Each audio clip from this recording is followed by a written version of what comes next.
বন্দ্যোপাধ্যায় তার বাড়ি আদিকালের দিকে এখনো কত পুরনো বাড়ি, এখনো পর্যন্ত মজবুত আছে। দেখুন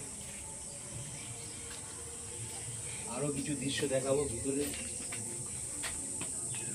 এই মন্দিরটা রাখাদার বন্দ্যোপাধ্যায় তার মারা ইয়ে করতো, পুজো করতো। দেখুন এটা ছিল মেন মন্দির, কালী মন্দির। একটা মন্দির আছে, পুজো করতো।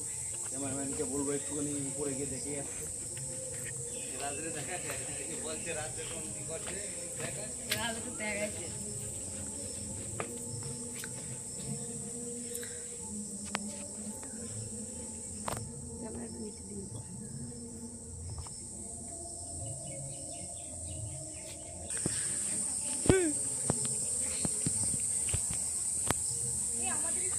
হ্যাঁ হচ্ছে এটা লাইভ হচ্ছে।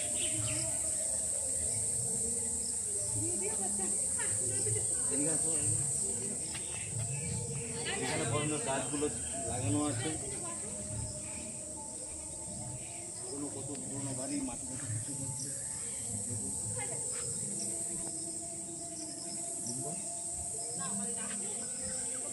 এদিকে হালকা করে জোর করে ঘুরেছি।